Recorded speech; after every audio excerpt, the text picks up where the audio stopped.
दर्शकों, मैं हूं आर के शर्मा और आप देख रहे हैं जी न्यूज उत्तर प्रदेश 1।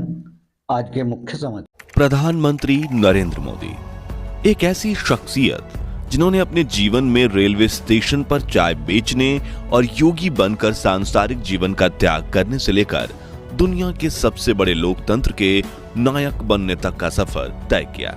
उन्हें लेकर कई लोग कहते हैं कि किस्मत से एक चाय वाला देश का प्रधानमंत्री बन गया, लेकिन असल में साल 2014 में इस मुकाम तक पहुंचने से पहले नरेंद्र मोदी ने 50 साल का संघर्ष किया था, जिस कहानी से काफी लोग अनजान हैं। जैसे कि क्या आप जानते हैं कि साल 2001 में जब कच्छ में भूकंप आया था, 20,000 लोग मारे गए थे और लाखों लोग बेघर हुए थे, तब नरेंद्र मोदी ने गुजरात के मुख्यमंत्री के रूप में वहां ऐसा रेस्क्यू मिशन चलाया कि आज इस सूखे रेगिस्तान में नर्मदा नदी का पानी बहता है। लेकिन कैसे? क्या था नरेंद्र मोदी का वो गुजरात मॉडल जिसकी तारीफ पूरी दुनिया में की जाती है? और 2002 में हुए गुजरात दंगों को लेकर जब नरेंद्र मोदी की सरकार पर लांछन लगाया गया था कि उन्होंने दंगा को भड़काने का काम किया है, तब उन्होंने किस तरह राजधर्म का पालन करके विपक्ष की बोलती बंद करवा दी थी। जानेंगे नरेंद्र मोदी से जुड़ी अनकही अनसुनी कहानियों के तीसरे अध्याय में। दोस्तों, साल 1995 में हुए गुजरात विधानसभा चुनाव में भारतीय जनता पार्टी की पहली बार बहुमत से जीत होती है और केशुभाई पटेल बनते हैं गुजरात के मुख्यमंत्री।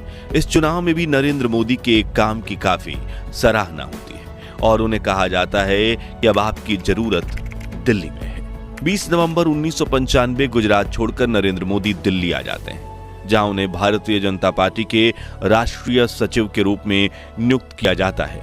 हरियाणा, चंडीगढ़ और हिमाचल प्रदेश के बाद अब उन्हें पंजाब और जम्मू कश्मीर की जिम्मेदारी भी सौंपी जाती है।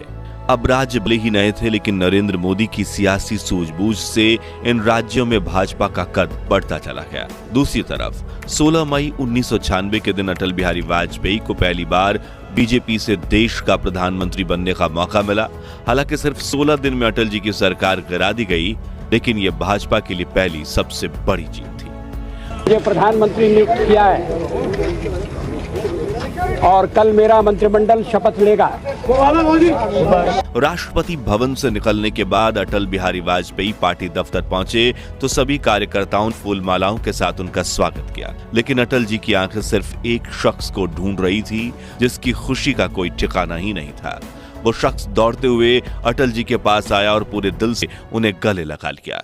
अटल जी ने भी 3 बार उनकी पीठ थपथपाई। ये शख्स थे भाजपा के राष्ट्रीय सचिव नरेंद्र मोदी, जिन्होंने अटल जी का हाथ अपने माथे पर लगा लिया। वकील साहब के बाद अटल बिहारी वाजपेयी भी नरेंद्र मोदी को अपना बेटा मानते थे और वो नरेंद्र के काम से काफी प्रभावित थे। साल 1998 में मोदी के नेतृत्व में भाजपा ने हिमाचल प्रदेश में अपनी सरकार बनाई। इसी के साथ राष्ट्रीय स्तर पर उनका कद काफी बढ़ता चला गया और उन्हें भाजपा का संगठन महामंत्री बना दिया गया। मई 1999 में पाकिस्तानी सेना की कारगिल में घुसपैठ हुई और उन्हें मुंहतोड़ जवाब देने के लिए भारत ने जंग का ऐलान कर दिया।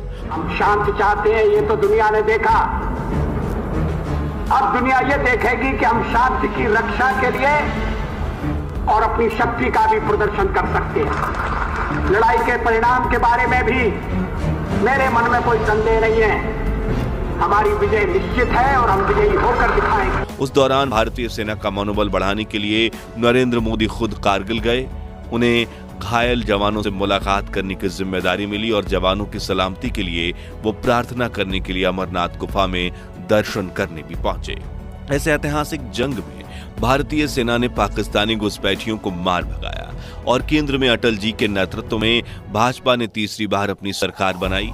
लेकिन हैरानी की बात यह है कि उस दौर में अपने गढ़ गुजरात में ही भाजपा की पकड़ कमजोर पड़ रही थी। राज्य में तो केशुभाई पटेल की भाजपा सरकार थी, लेकिन जनता भाजपा से खफा होने लगी थी। इसलिए 2000 में हुए स्थानीय निकाय चुनाव में भाजपा को बड़ी हार मिली। 26 जनवरी 2001 के दिन जब देश भर में गणतंत्र दिवस का उत्सव मनाया जा रहा था, तब कक्ष के भुज में 8.1 मैग्नीट्यूड के भूकंप ने भयंकर त्रासदी मचाई, जिसमें 20,000 लोगों की जान चली गई, 1,66,000 लोग जख्मी हुए और लाखों लोग बेघर हो गए। नरेंद्र मोदी भी कक्ष के दौरे पर पहुंचे और गुजरात सरकार को जल्द से जल्द बचाव कार्य करने की सलाह दी। लेकिन इस काले दौर में राहत और बचाव कार्यों को लेकर केशुभाई पटेल की सरकार पर काफी सवाल उठे। सितंबर महीने में साबरकांठा की लोकसभा सीट और साबरमती की विधानसभा सीट पर उपचुनाव हुए और दोनों जगह बुरी तरह से भाजपा की हार हुई, जो देखते हुए भारत के प्रधानमंत्री अटल बिहारी वाजपेयी ने 1 अक्टूबर 2001 के दिन नरेंद्र मोदी को फोन करके मिलने बुलाया और कहा, अब आपको गुजरात जाना चाहिए और वहां के मुख्यमंत्री पद की कमान संभालनी चाहिए। अटल जी की आज्ञा का पालन करते हुए नरेंद्र मोदी गुजरात आ गए और 7 अक्टूबर 2001 के दिन वो गुजरात के मुख्यमंत्री बने, जिसके बाद उन्होंने सबसे पहला काम किया वो था कक्ष का दौरा, जहां के लोगों के हालात देखकर उनकी आंखों से आंसू आए। इतिहासकार विष्णु पांड्या बताते हैं, नरेंद्र मोदी का जीवन सूत्र है आपत्ति को अवसर में बदलना। इसलिए उन्होंने भुज की पुनर्रचना का संकल्प लिया, वो भी पहले से 10 गुना बेहतर शहर बनाने का संकल्प। और उन्होंने उनके नेतृत्व में जल्द ही पूरे जिले को रिवाइव किया। मोदी जी ने ही कक्ष के रेगिस्तान में रहने वाले लोगों तक नर्मदा का पानी पहुंचाया, वहां कई उद्योगों का विकास करवाया और कक्षी लोग को फिर अपने पैरों पर खड़े होने में सहायता की। आज कक्ष में काफी बड़ा सोलर प्लांट, 35 से अधिक कॉलेज और एक विश्वविद्यालय, 1000 से अधिक नए स्कूल और एक नया भूकंप रोधी जिला अस्पताल और हर घर के लिए नर्मदा का पानी है। यहां तक कि आज कक्ष के कांडला और मुद्रा बंदरगाह सामूहिक रूप से देश के 30% शिपिंग कार्गो को संभालते हैं। कक्ष में हुए इस विकास कार्य को देखते हुए गुजरात के लोगों का नरेंद्र मोदी पर विश्वास बढ़ता चला गया। मगर फिर हुआ एक हादसा जिसने न सिर्फ गुजरात बल्कि पूरे देश को हिलाकर रख दिया। दरअसल 26 फरवरी 2002 के दिन 2000 लोगों से खचाखच भरी ट्रेन साबरमती एक्सप्रेस से अयोध्या रवाना हुई। अगली सुबह 7:30 बजे ये ट्रेन गुजरात के गोधरा जंक्शन पर पहुंचती है, जहां से अहमदाबाद 2 से 2.5 घंटे की दूरी पर ही था। ट्रेन पहले से ही काफी लेट थी, तो वो जल्दी से अहमदाबाद की तरफ चल देती है। लेकिन कुछ किलोमीटर आगे चलते ही कोई चेन खींचकर ट्रेन को रुकवा देता है और साजिश के तहत 2000 से अधिक दंगाई पटरी पर उतर आते हैं और साबरमती एक्सप्रेस की बोगी नंबर 6 में आग लगा दिया जाता है। इन दंगाइयों के निशाने पर थे वो कार सेवक जो 5 दिन पहले ही इस ट्रेन में सवार होकर अयोध्या पहुंचे थे। इस हमले में 22 पुरुष, 27 महिलाएं, 10 बच्चे समेत कुल 59 लोग जलकर राख हो जाते हैं। अगले ही दिन पूरे गुजरात में दंगे भड़क उठे, जिसमें सबसे बुरे हालात थे अहमदाबाद के, क्योंकि मृतकों के शव को यहां लाया गया था, जिन्हें देख जिले के लोग सदमे में चले गए। दोपहर होते होते अहमदाबाद के नारोड़ा, बापूनगर, पालड़ी, बेजलपुर, रानी जैसे इलाकों में दंगे आउट ऑफ कंट्रोल हो गए। नरोड़ा में तो 5000 लोगों ने मिलकर 97 लोगों का नरसंहार कर दिया। पुलिस के कंट्रोल रूम में हर तरफ से फोन की घंटी बज रही थी, लेकिन इतनी भीड़ के सामने गुजरात पुलिस कमजोर पड़ रही थी। उस वक्त मुख्यमंत्री नरेंद्र मोदी दूसरे राज्यों से भी मदद मांग रहे थे, लेकिन जरूरी मदद नहीं मिल पाई। गुजरात सरकार ने मध्य प्रदेश की सरकार को, महाराष्ट्र की सरकार को, राजस्थान की सरकार को तुरंत फैक्स चिट्ठी भेजी कि मुझे तत्काल पुलिस की मदद चाहिए, आपका पुलिस फोर्स मेरे यहां भेजिए। तीनों Congress rule state, I am talking about 2002 Farooq साहब, और इन्होंने मना कर दिया, इन्होंने मना कर दिया। फिर नरेंद्र मोदी ने भारतीय सेना से मदद मांगी, जो जल्द से जल्द गुजरात पहुंचे और राज्य में कई इलाकों में कर्फ्यू भी लगाया गया। फिर भी 3 मार्च तक गुजरात में दंगे की आग जलती रही। अहमदाबाद, गांधीनगर, मोडासा, हिम्मतनगर, महसाना, गोधरा, बड़ोदरा, राजकोट और सूरत समेत कई शहरों में मुख्य रूप से दंगे हुए और हजारों लोग मारे गए और घायल हुए। ऑफिशियल आंकड़े कहते हैं कि इन दंगों में 790 मुस्लिम, 254 हिंदू मारे गए, लेकिन अनऑफिशियल रिपोर्ट्स के मुताबिक ये आंकड़े 2000 से भी पार थे, जबकि लाखों लोग विस्थापित होकर बेघर हो गए। यहाँ सोचने वाली बात यह है कि देश भर में कई राजनीतिक पार्टीज मोदी पर इन दंगों को भड़काने का इल्जाम लगा रही थीं। इसी वजह से जांच के लिए शाह नानावती कमीशन नाम से एक जांच आयोग बनाया गया। कुछ दिनों बाद देश के प्रधानमंत्री अटल बिहारी वाजपेयी गोधरा पहुंचकर घटनास्थल की जायजा करते हैं और शाम की प्रेस कॉन्फ्रेंस में साथ बैठे नरेंद्र मोदी को राजधर्म का पालन करने की सलाह देते हैं। चीफ मिनिस्टर के लिए मेरा एक ही संदेश है कि वो राजधर्म का पालन करें। राजधर्म। विपक्षी पार्टियों का हमला जारी रहा, लेकिन नरेंद्र मोदी ने भी राजधर्म नहीं छोड़ा और जनता की अदालत में जाने का फैसला किया, जिसके लिए जुलाई 2002 में उन्होंने गुजरात की विधानसभा को भंग करने की सिफारिश की ताकि फिर से चुनाव हो सके।